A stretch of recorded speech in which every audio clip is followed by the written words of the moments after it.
सिर्फ एक महीने दूर था। सबको अपनी तैयारी पर फोकस करना चाहिए। फिर उन्होंने ऑफिशियली अवेकनिंग सेरेमनी समाप्त घोषित कर दी। लेकिन उसी पल बूम, पूरा जिम जोर से हिल गया। जमीन कांप उठी। ऊपर बना प्रोटेक्टिव शील्ड वायलेंट तरीके से वाइब्रेट करने लगा। एक भयानक आवाज पूरे हॉल में गूंजने लगी। अगले ही सेकंड बाहर की सारी सनलाइट गायब हो गई। ऐसा लगा जैसे किसी ने पूरे आसमान पर काला पर्दा डाल दिया हो। जिम की सारी लाइट्स एक साथ बंद हो गई। कुछ सेकंड्स में पूरा हॉल रात जैसा अंधेरा हो गया। स्टूडेंट्स घबराकर चिल्लाने लगे, क्या हुआ? बत्ती क्यों चली गई? बाहर क्या हो रहा है? तभी ऊपर से 3 फिगर्स धीरे धीरे नीचे उतरते दिखाई दिए। उनके शरीर के चारों तरफ डार्क रेड एनर्जी घूम रही थी और उनके पीछे 100 से ज्यादा लोग ब्लैक कॉम्बैट सूट्स में हवा से उतरकर पूरे जिम को घेर चुके थे। उनके सीने पर blood red wolf head badge चमक रहा था। प्रिंसिपल तुरंत आगे बढ़े। तुम लोग कौन हो? उन्होंने गरज कर पूछा। और हमारे स्कूल में घुसने की हिम्मत कैसे हुई? बीच में खड़ा बॉल्ड आदमी जोर से हंसा। उसकी हंसी सुनकर कई स्टूडेंट्स कांप उठे। ब्लड वॉल्फ सोसाइटी, उसने ठंडी आवाज में कहा। तुम लोगों के पेरेंट्स ने सदर्न प्रोविंस में हमारी ब्रांच डिस्ट्रॉय कर दी थी। हमारे बहुत से लोग मारे गए थे। उसकी नजर सीधे मेरी और वैंग यीशिंग की तरफ गई। आज हम यहाँ ब्लड डेट वसूलने आए हैं। पूरा हॉल एकदम साइलेंट हो गया। प्रिंसिपल की आंखें सिकुड़ गईं। तुम लोग क्या चाहते हो? उन्होंने पूछा। क्या तुम्हें 3 पिलर्स और गार्ड टीम का डर नहीं? बॉल्ड आदमी फिर हंसा। 3 पिलर्स, उसने मजाक उड़ाते हुए कहा।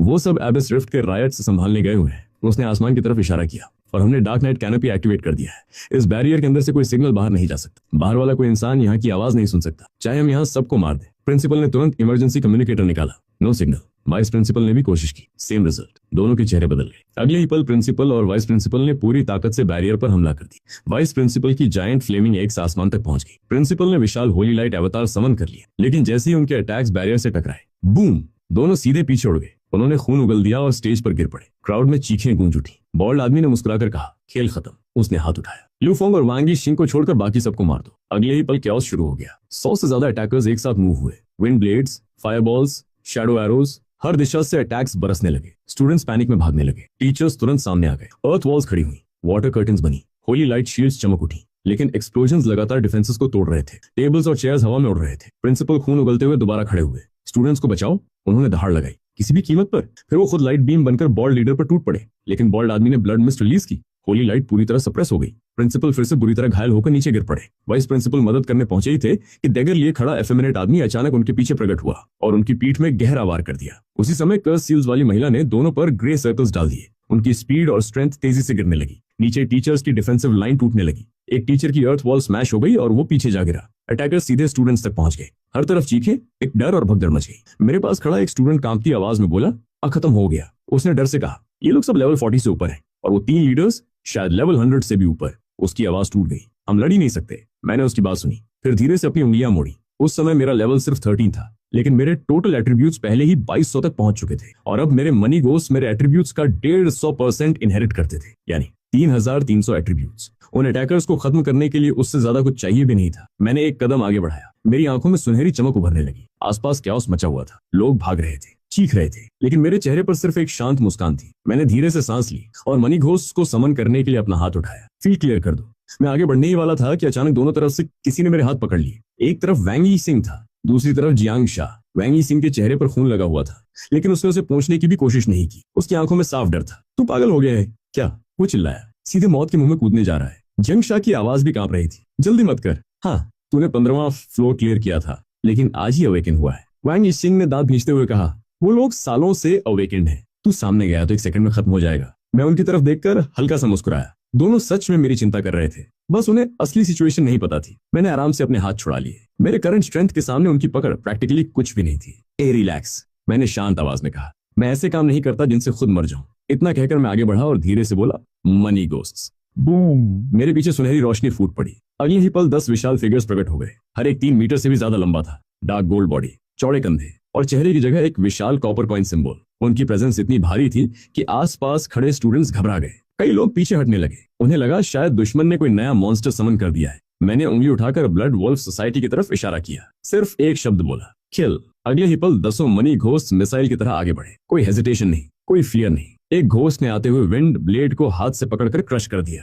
दूसरे ने सामने खड़े अटैकर के सीने में पंच मारा। उसके 3300 एट्रीब्यूट्स के सामने दुश्मन का शरीर कागज की तरह उड़ गया और दीवार में जाकर धंस गया। तीसरे ने 2 अटैकर्स को गर्दन से पकड़कर आपस में दे मारा। हर तरफ कैओस फैल गया। ब्लड वॉल्फ सोसाइटी की फ्रंट लाइन लिटरली टूटने लगी। मनी घोस्ट स्किल्स की परवाह ही नहीं कर रहे थे। फायरबॉल्स उन पर गिर रहे थे, शैडो एरोज लग रहे थे, लेकिन उनकी गोल्ड बॉडीज बैरली हिल रही थी। कुछ ही मोमेंट्स में पूरा बैटलफील्ड पलटने लगा। जो टीचर्स अभी तक मुश्किल से सर्वाइव कर रहे थे, उन्होंने अचानक ब्रीदिंग स्पेस पा ली। सभी टीचर्स की नजर मनी गोस्ट पर गई, फिर उनकी नजर मुझ पर आकर रुक गई। उसी पल उन्हें समझ आया कि मैंने एसएसएस रेटिंग कैसे हासिल की थी। ऐसी समन्स तो अकेले पूरे बिगिनर डंजन को साफ कर सकती थी। वांगी सिंह और जियांगशा दोनों मुंह खोले खड़े थे। उनके दिमाग में शायद पहली बार रियलाइजेशन आया कि मेरी स्ट्रेंथ उनकी इमेजिनेशन से भी बाहर थी। ऊपर आसमान में लड़ रहे तीनों लीडर्स भी रुक गए। उन्होंने नीचे देखा, उनके चेहरों से मजाक उड़ाने वाली मुस्कान गायब हो गई। बॉल्ड लीडर की नजर सीधे मुझ पर टिक गई। उसकी आंखें सिकुड़ गईं। पहले दिन इतना पावरफुल समन, उसने ठंडी आवाज में कहा। अगर इस लड़के को जिंदा छोड़ दिया तो ब्लड वुल्फ सोसाइटी का फ्यूचर खत्म हो जाएगा। एफेमिनेट असैसिन और कर्स्ड विच दोनों ने सिर हिलाया। इसे अभी मरना होगा। मैं भी जानता था कि असली खतरा नीचे नहीं, ऊपर था। ग्राउंड वाले फाइटर्स तो मनी घोष संभाल लेंगे, लेकिन अगर वो 3 लेवल 100+ लीडर्स फ्री हो गए तो पूरी सिचुएशन पलट सकती थी। प्रिंसिपल और वाइस प्रिंसिपल पहले ही खून से लथपथ थे, मुश्किल से खड़े थे। मैंने ऊपर देखकर चिल्लाया, बस 1 सेकंड। सबकी नजर मेरी तरफ घूम गई। उनमें से किसी एक को सिर्फ 1 सेकंड रोक लो। प्रिंसिपल हैरान रह गए। क्या? मैंने फिर कहा, 1 सेकंड के लिए उसे इमोबिलाइज कर दो, बाकी मैं संभाल लूंगा। पूरा स्टेडियम चुप हो गया। प्रिंसिपल को लगा शायद मैं पैनिक में बकवास कर रहा हूँ। वाइस प्रिंसिपल ने भी अविश्वास से मुझे देखा। लेवल 13 का नया अवेकन स्टूडेंट और सामने लेवल 100+ पावर हाउस। कोई भी इसे सीरियस नहीं ले सकता था। ऊपर बॉल लीडर हंस पड़ा। सुन रहे हो? उसने मजाक उड़ाया। बच्चा हमें मारने की बात कर रहा है। असैसिन और विच भी हंसने लगे। तभी विच ने वाइस प्रिंसिपल पर एजिंग कर्स फेंका। उनकी स्पीड तुरंत गिर गई। बॉल लीडर ने मौका देखकर सीधा उनके सीने पर किक मारा। बूम! वाइस प्रिंसिपल मिसाइल की तरह नीचे गिरे। खून उगल दिया। प्रिंसिपल दर्द से दहाड़ उठे। उन्होंने मेरी तरफ देखकर चिल्लाया, तैयार है या नहीं? इस बार मेरी आवाज बिल्कुल शांत थी। मुझ पर भरोसा कीजिए, मैंने कहा। अगर जिंदा रहना है तो जैसा कह रहा हूँ वैसा कीजिए। वाइस प्रिंसिपल हंस पड़े। उनके मुंह से खून बह रहा था। वैसे भी मरने वाले हैं, उन्होंने कहा। ट्राई कर लेते हैं। प्रिंसिपल ने भी सिर हिलाया। अगले ही पल दोनों ने अपनी सारी बची हुई ताकत जला दी। लाइट चेन्स आसमान में फैल गई और बॉल लीडर के हाथ पैरों में लिपट गई।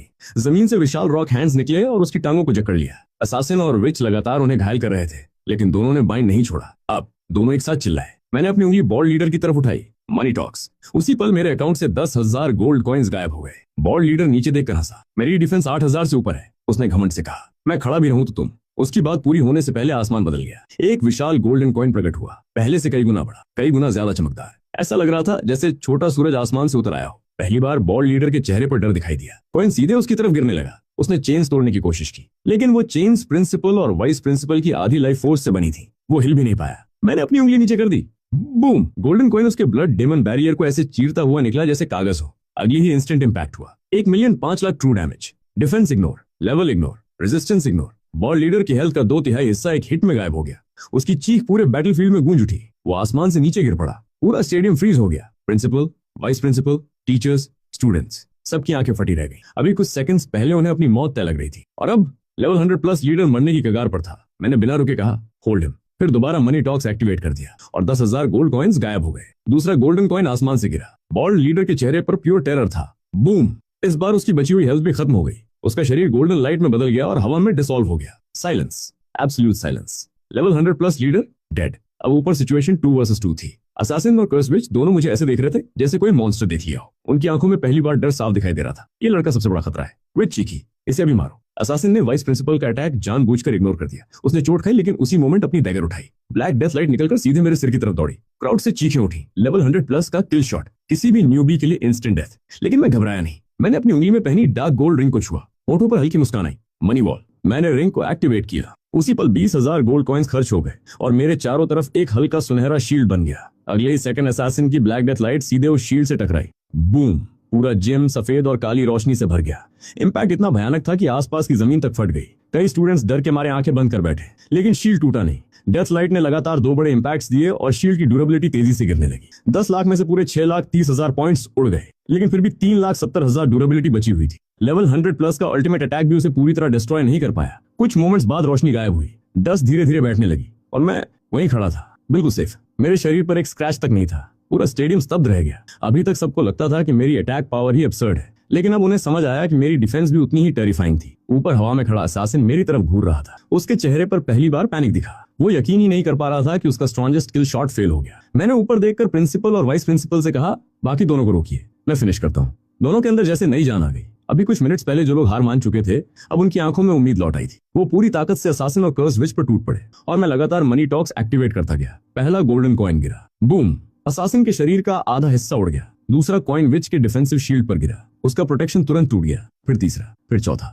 कुछ और अटैक्स के बाद दोनों लेवल 100+ लीडर्स भी खत्म हो गए। उनकी चीखें हवा में गूंजी और अगले ही पल उनके शरीर रोशनी में बदलकर गायब हो गए। फाइट खत्म। कुल समय मुश्किल से 1 मिनट पूरा बैटलफील्ड एकदम शांत हो गया। हर कोई मुझे ऐसे देख रहा था जैसे मैं इंसान नहीं, कोई वॉकिंग डिजास्टर हूँ। प्रिंसिपल लड़खड़ाते हुए मेरी तरफ आए। उनका शरीर खून से भरा हुआ था। वो मेरे सामने रुक कर झुकने लगे। माफ करना, उन्होंने भारी आवाज में कहा। मैं प्रिंसिपल होकर भी अपने स्टूडेंट्स की रक्षा नहीं कर पाया। आखिर में तुम्हें हमें बचाना पड़ा। मैंने तुरंत उन्हें रोक दिया। ऐसा मत कीजिए, मैंने कहा। यह आपकी गलती नहीं थी। प्रिंसिपल ने मेरी तरफ देखा। मैंने शांत आवाज में आगे कहा, वो लोग मेरे और वैंगी सिंह के लिए आए थे। हमारे पेरेंट्स की पुरानी दुश्मनी थी। स्कूल बस बीच में फंस गया। मैंने जो किया वो खुद को और बाकी सबको बचाने के लिए। ये मेरी रिस्पॉन्सिबिलिटी थी। प्रिंसिपल कुछ सेकंड्स तक मुझे देखते रहे, फिर धीरे से सिर झुका दिया। धन्यवाद। दूसरी तरफ वैंगी सिंह सब कुछ देख रहा था। पहले दंजन, फिर एसएसएस रेटिंग, फिर लेवल 100+ लीडर्स का अंत। अब उसके अंदर कंपटीशन वाली भावना लगभग खत्म हो चुकी थी। उसे समझ आ गया था कि हमारे बीच का गैप बहुत ज्यादा बड़ा है। तभी ऊपर बना डार्क नाइट कैनोपी टूटने लगा। काले रंग का बैरियर दरारों से भर गया। अगले ही पल वो हजारों टुकड़ों में बिखर गया। सूरज की रोशनी फिर से जिम के अंदर भर गई। फोन्स दोबारा सिग्नल पकड़ने लगे। कुछ ही मिनट्स बाद गार्ड टीम पहुंच गई। एक मिलिट्री जेट स्कूल के ऊपर रुका और उसमें से एक आदमी कूद कर नीचे आया। Guard team captain Ji शूनिंग। उसके चेहरे पर पैनिक साफ दिख रहा था। उसे रिपोर्ट मिली थी कि स्कूल में 3 लेवल 100+ इन्वेडर्स घुस आए और डार्क बैरियर एक्टिवेट हो चुका है। पूरे रास्ते उसे यही लगा था कि यहाँ पहुंचकर सिर्फ बॉडीज मिलने वाली हैं, लेकिन अंदर आते ही वो फ्रीज हो गया। स्टूडेंट्स जिंदा थे, डरे हुए थे, घायल थे, लेकिन जिंदा थे। मैं और वैंगी सिंह भी सेफ थे। कैप्टन जी शूनिंग ने राहत की सांस ली, इतनी गहरी कि लगा अभी यहीं गिर जाएगा। वो लगातार बड़बड़ा रहा था। बच गया, मेरा करियर बच गया। फिर उसकी नजर प्रिंसिपल और वाइस प्रिंसिपल पर गई। दोनों बैंडेजेस में लिपटे हुए थे। जी शूनिंग ने तुरंत अश्यूम कर लिया कि इन्हीं दोनों ने किसी तरह तीनों इन्वेडर्स को मार गिराया होगा। वो दौड़ता हुआ प्रिंसिपल के पास पहुंचा और उनका हाथ पकड़ लिया। हीरोज, वो जोर से बोला, आप दोनों हीरोज हैं। उसने एक्साइटमेंट में प्रिंसिपल का हाथ हिलाना शुरू कर दिया। हजारों स्टूडेंट्स को बचा लिया, शहर को बचा लिया, मेरा करियर भी बचा लिया। प्रिंसिपल और वाइस प्रिंसिपल दोनों ऑकवर्ड हो गए। प्रिंसिपल ने धीरे से अपना हाथ छुड़ाया। क्रेडिट हमें नहीं मिलना चाहिए, उन्होंने कहा। फिर मेरी तरफ इशारा कर दिया। हमने बस उन्हें रोका था। असली लड़ाई इस लड़के ने जीती है। जी शूनिंग फ्रीज हो गया। उसने मुझे देखा, फिर जमीन पर पड़े कॉर्प्सेस देखे, फिर दोबारा मुझे। उसके चेहरे पर साफ लिखा था कि उसका दिमाग ये बात एक्सेप्ट नहीं कर रहा। एक स्टूडेंट जो आज ही अवेकन हुआ, उसने 3 लेवल 100+ पावर हाउसेस मार दिए। वो खुद जाकर कॉर्प्सेस इंस्पेक्ट करने लगा। कुछ मिनट्स बाद आखिरकार उसे सच्चाई माननी पड़ी। वो मेरे पास आया और मेरे कंधे पर हाथ रखा। जब तुम्हारे पेरेंट्स जवान थे तब उन्हें जीनियस कहा जाता था, उसने कहा, लेकिन तुम उनसे भी आगे निकल गए। मैंने बस मुस्कुराकर कहा, थोड़ी लक अच्छी थी। जी शूनिंग अचानक सीरियस हो गया। उसने सबके सामने गहरा झुककर बाव किया। गार्ड टीम की तरफ से मैं माफी मांगता हूँ। उसकी आवाज पूरे हॉल में गूंजी। हमारी फेलियर की वजह से ब्लड वुल्फ सोसाइटी शहर के बीचों बीच बैरियर लगा सकी। अगर आज तुम नहीं होते। उसने वाक्य अधूरा छोड़ दिया। किसी को आगे सुनने की जरूरत नहीं थी। मैंने कहा, अंकल जी, एनिमी बहुत प्रिपेयर्ड था। पूरी गलती गार्ड टीम की नहीं है। लेकिन उसने सिर हिला दिया। नेग्लिजेंस होती है, उसने सख्त आवाज में कहा, कोई एक्सक्यूज नहीं। फिर उसने सबके सामने प्रॉमिस किया कि नेशनल अलायंस को मेरी सारी अचीवमेंट्स पूरी डिटेल्स के साथ रिपोर्ट की जाएगी। तभी मुझे एक सवाल याद आया। अंकल जी, मैंने पूछा, ब्लड वुल्फ सोसाइटी को ये कैसे पता चला कि मेरे पेरेंट्स और वैंग यीशिंग के फादर फ्रंट लाइंस पर हैं? ये तो टॉप सीक्रेट इन्फॉर्मेशन थी। जाय शूनिंग का चेहरा तुरंत बदल गया। उसकी आंखें सिकुड़ गईं। तो सिटी के हाई लेवल्स में कोई ट्रेटर है, उसने धीरे से कहा। फिर उसकी आवाज बर्फ जैसी ठंडी हो गई। मैं उसे ढूंढ निकालूंगा, चाहे पूरी जांग सिटी उलटनी पड़े। इसके बाद उसने टीम्स को आदेश दिए। सीन सील कर दिया गया। इंजर्ड लोगों को ट्रीटमेंट मिलने लगा। स्टूडेंट्स को सेफली घर भेजा जाने लगा। मैं भी वहां से निकल पड़ा। रास्ते में यांग शाओ के कंधे पर हाथ रखा। चलो, हम दोनों लोगों की नजरों के बीच स्कूल से बाहर निकल गए। जब मैं घर पहुंचा तब पुराना बटलर पहले से मेरा इंतजार कर रहा था। उसने मुझे एक ब्लैक गोल्ड बॉक्स दिया। मास्टर और मैडम ने छोड़ा था, उसने कहा। मैंने बॉक्स खोला। अंदर एक इक्विपमेंट अपग्रेड कार्ड रखी थी। डिस्क्रिप्शन देखकर मैं चौंक गया। ये किसी भी डायमंड ग्रेड से नीचे के इक्विपमेंट को एक लेवल अपग्रेड कर सकती थी, वो भी ओरिजिनल इफेक्ट्स बनाए रखते हुए। मैंने बिना सोचे उसे अपनी मनी बैरियर रिंग पर इस्तेमाल कर दिया। गोल्डन रिंग चमक उठी और कुछ सेकंड्स बाद डायमंड ग्रेड बन गई। स्टैट चेक करते ही मेरी आंखें चमक उठी। प्लस 50 ऑल एट्रीब्यूट्स और स्किल भी अपग्रेड हो चुकी थी। 1000 गोल्ड डिस्पर्जन अब बदलकर 10,000 गोल्ड इनवल्नरेबिलिटी बन चुकी थी। अब इसे एक्टिवेट करने के लिए 20,000 गोल्ड कॉइंस लगते थे, लेकिन मेरे लिए वो अमाउंट कुछ भी नहीं थी। स्किल पूरे 2 सेकंड्स तक चलती थी और 20 लाख डैमेज तक एब्जॉर्ब कर सकती थी, यानी ठीक उतना जितना उस लेवल 50 हेल्थ डायमंड जनरल की पूरी हेल्थ थी। कूलडाउन भी बेहतर हो गया था। अब मैं इसे दिन में 2 बार यूज कर सकता था। मैंने रिंग वापस उंगली में पहन ली और बिस्तर पर लेट गया। रात काफी शांत थी। कमरे में सिर्फ चांदनी थी। मैं रिंग को देखते हुए अपने पेरेंट्स के बारे में सोचने लगा। बहुत कुछ था जो वो उन्हें बताना चाहता था। एसएसएस रैंक अवेकनिंग, हिडन शूरा स्टेज, 3 लेवल 100+ एनिमीज को सोलो किल करना, नेशनल अलायंस की रिकॉग्निशन, गार्ड टीम का प्रॉमिस। मैं मुस्कुराया और छत की तरफ देखने लगा। काश आप दोनों यहाँ होते, मैंने धीरे से कहा। लेकिन मुझे नहीं पता था कि उसी समय फेडरेशन की सबसे खतरनाक फ्रंटलाइन बैटलफील्ड पर मेरे पेरेंट्स भी मेरे बारे में एक शॉकिंग खबर सुनने वाले थे। मैंने कुछ देर रिंग को घुमाते हुए देखा, फिर आखिरकार अपने पेरेंट्स का प्राइवेट एन्क्रिप्टेड नंबर डायल कर दिया। फोन कई बार रिंग हुआ। मैं उम्मीद करता रहा कि इस बार कोई उठाएगा, लेकिन कुछ सेकंड्स बाद कॉल अपने आप डिस्कनेक्ट हो गई। मैंने भौहें सिकोड़ ली। अजीब है, मैंने धीरे से कहा। सुबह अवेकनिंग सेरेमनी के दौरान डैड ने कॉल उठाया था और मुझे पैसे भी भेजे थे, लेकिन उसके बाद से एक बार भी जवाब नहीं आया। जियांगचेंग में आज जो कुछ हुआ था, ब्लड वुल्फ सोसाइटी का अटैक, 3 लेवल 100+ इन्वेडर्स, पूरा स्कूल इंसिडेंट गार्ड टीम ने जरूर इसकी रिपोर्ट फ्रंट लाइन पर भेजी होगी। पेरेंट्स को अब तक सब पता चल जाना चाहिए था। मैंने खुद को समझाया कि शायद वो किसी ऐसे बैटलफील्ड जोन में होंगे जहां सिग्नल नहीं पहुंचता। ज्यादा सोचने का कोई फायदा नहीं था, लेकिन मुझे नहीं पता था कि उसी समय गार्ड टीम कमांड सेंटर में कैप्टन जी शूनिंग मेरी पूरी फाइल तैयार कर रहा था। Unknown mysterious class, 15 floors clear, 1 minute 17 seconds, SSS rating, 3 level 100+ power house skilled. हर डिटेल केयरफुली रिपोर्ट में डाली गई। फिर उसने फाइल सीधे ड्रैगन किंगडम हेडक्वार्टर्स भेज दी। रिपोर्ट भेजने के बाद कैप्टन जी और उसका डेप्यूटी काफी देर तक उसी के बारे में बात करते रहे। डेप्यूटी ने सिर हिलाते हुए कहा, जो इस लड़के ने आज दिखाया है उसके बाद शायद इसे कॉलेज एंट्रेंस एग्जाम देने की भी जरूरत नहीं है। उसने हंसते हुए कहा, अगर ये खबर बाहर फैल गई तो सारी मेजर क्लास ट्रांसफर यूनिवर्सिटीज इसके पीछे पागल हो जाएंगी। कैप्टन जी ने भी सहमति में सिर हिलाया। सिर्फ मेजर यूनिवर्सिटीज नहीं, उसने कहा टॉप 5 भी डायरेक्ट एडमिशन ऑफर करेंगी। डेप्यूटी की आंखें चमक उठी। ड्रैगन किंगडम की top 5 universities, Genuine Academy, Tiano University, Star Academy, Shenji Institute, Holy Spirit Academy, ये वो जगह थी जहां पहुंचने का सपना करोड़ों अवेकन देखते थे। हर साल करोड़ों एप्लीकेंट्स में से सिर्फ कुछ हजार स्टूडेंट्स को एडमिशन मिलता था। कैप्टन जी ने गहरी सांस ली, यहां तक कि उसके पेरेंट्स भी। उसने कहा, जो जियांगचेंग के 100 साल में पैदा हुए रेयर जीनियसेस थे वो भी टॉप टियर यूनिवर्सिटी तक पहुंचे थे, टॉप 5 तक नहीं। फिर उसकी नजर रिपोर्ट पर गई, लेकिन ये लड़का, उसके होठों पर कड़वी मुस्कान आई। अपने पेरेंट्स से भी बड़ा मॉन्स्टर है। तभी डेस्क पर रखा इमरजेंसी रेड फोन अचानक बज उठा। ट्रिंग ट्रिंग ट्रिंग। कैप्टन जी का चेहरा तुरंत गंभीर हो गया। उसने कॉल उठाई, कुछ सेकंड्स तक ध्यान से सुनता रहा, फिर उसका चेहरा पूरी तरह सफेद पड़ गया। फोन उसके हाथ से छूटकर डेस्क पर गिर गया। डेप्यूटी घबरा गया। क्या हुआ? कैप्टन जी की आवाज कांप रही थी। आसमान गिर गया, उसने बमुश्किल कहा। उसी समय मैं अपने कमरे में लाइट बंद करके सोने की तैयारी कर रहा था। तभी बेडरूम डोर पर नॉक हुआ। अंकल जियांग अंदर आए। उनका चेहरा बेहद गंभीर था। कैप्टन जी शूनिंग नीचे आए। मेरे दिल में अचानक बुरा एहसास हुआ। बिना कुछ पूछे मैंने कोट पहना और तेजी से नीचे उतर गया। लिविंग रूम में कैप्टन जी खड़ा था, अभी भी यूनिफॉर्म में। ऐसा लग रहा था जैसे वो सीधे कमांड सेंटर से भाग कर आया हो। उसका चेहरा पीला पड़ चुका था, आंखें लाल थीं, जैसे कुछ घंटों में ही 10 साल बूढ़ा हो गया हो। मैंने बिना घुमाए सीधा पूछा, क्या हुआ? कैप्टन जी कुछ सेकंड्स तक बोल ही नहीं पाया। आखिर उसने मुश्किल से कहा, तुम्हें खुद को संभालना होगा। मेरा दिल और नीचे डूब गया। मेरे पेरेंट्स? मैंने तुरंत पूछा। कमरे में कुछ पल की खामोशी छा गई। फिर कैप्टन जी ने धीरे से सिर झुका लिया। फ्रंट लाइन से खबर आई है। उसकी आवाज भारी थी। 3 पिलर्स। वो रुका, जिनमें तुम्हारे पेरेंट्स भी शामिल थे, मिशन के दौरान किल्ड इन एक्शन घोषित कर दिए गए। मेरे कानों में जैसे एक्सप्लोजन हुआ। कुछ सेकंड्स तक मुझे बाकी शब्द सुनाई ही नहीं दिए। कैप्टन जी आगे बोलता रहा, एबिस rift suppression mission, powerful alien life form, massive battle, फिर स्पेशल नोड कोलैप्स, और उसके बाद स्पेशल स्टॉर्म। स्टॉर्म ने तीनों पिलर्स और उस एलियन को अपने अंदर निगल लिया। मैं चुपचाप सुनता रहा, फिर धीरे से बोला, तो बॉडी कहाँ है? कैप्टन जी रुक गया।